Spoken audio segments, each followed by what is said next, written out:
This is off the cusp. This is experimental.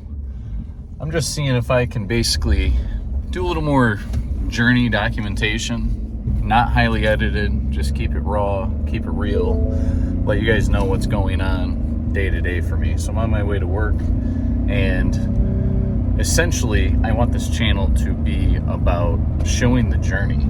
I'm on a journey to a $100 million enterprise. Started 7 years ago, $50 bill, and I bought a couch on Craigslist, and I've been using that money ever since. And I've gotten to the point right now that revenue last year, actually 2 years in a row, is right around $6 million.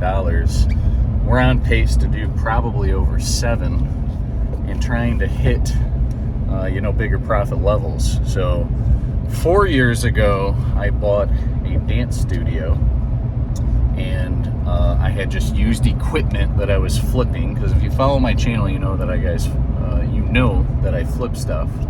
And so yeah, it was a little over 4 years ago I bought a dance studio. I had just used equipment sitting out front, and now I'm to the point where I've bought a movie theater. Sort of. It was a movie theater. They tore it down. It's right next to Home Depot. It's right next to Lowe's. Today I'm going to put up a sign because basically our other sign got torn up in some wind. I'm hoping, it's a 4.5 acre plot, I'm hoping that we will be operating from a 15,000 square foot building possibly by the end of next year.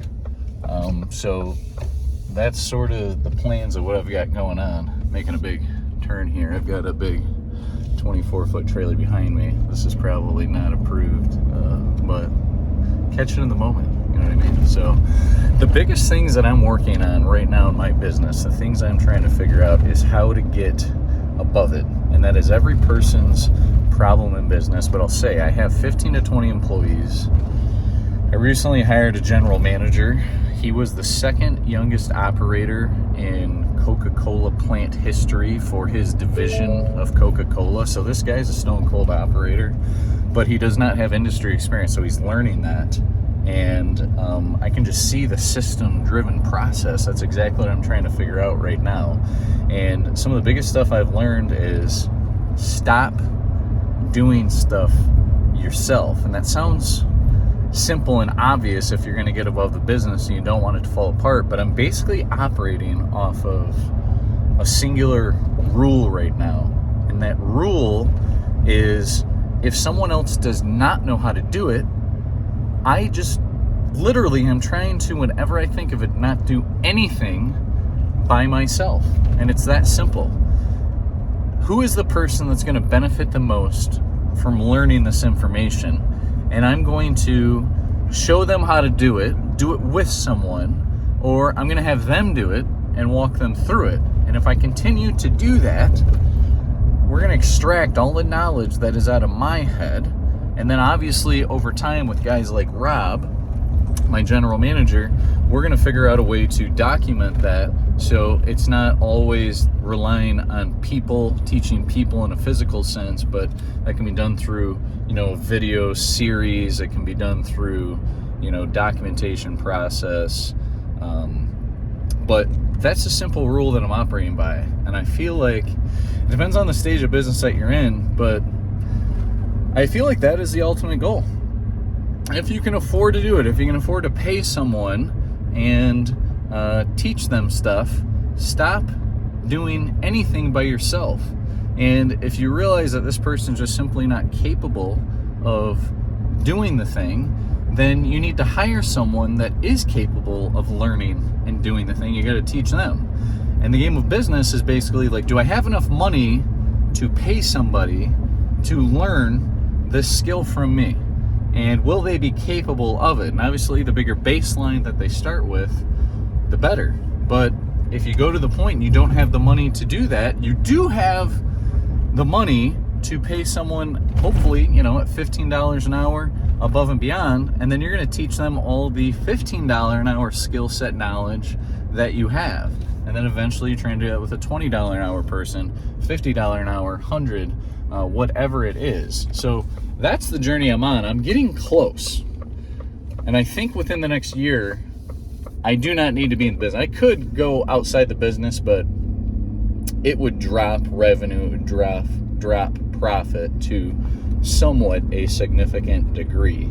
So for me, I want to stay in as long as I can to get the upper level knowledge, and right now it's can I train sales people to get close to sales manager status, because I've already pulled Rob in and he's learning from me, but honestly I'm learning a lot from him in terms of what it takes to really manage other people. But he's going to take over all the operational aspects, and we have RJ, who's over in service right now. He is got a service writing background, very good guy, but he has to learn how to lead and manage people in a service manager capacity. So it's trying to spend as much time with him as possible is critical. That's something I want Rob doing as much as possible as well. So my focus point is trying to get above the business, and like I said, easier said than done. So even just today, I want to make sure that I'm not doing the $20 an hour tasks, basically anything by myself. So I hope that little snippet of knowledge helps you guys. That's the focus right now for me in the business. And maybe you guys will see a video coming up of, me just walking around the new property and the plans of what's going on, because basically my plan right now is get another store and move to this new location, then eventually be able to build and replicate that into multiple stores. So a little bit of insight. Let me know if you guys like this type of just raw content, me just talking, and I can sit in front of the camera and talk a lot more.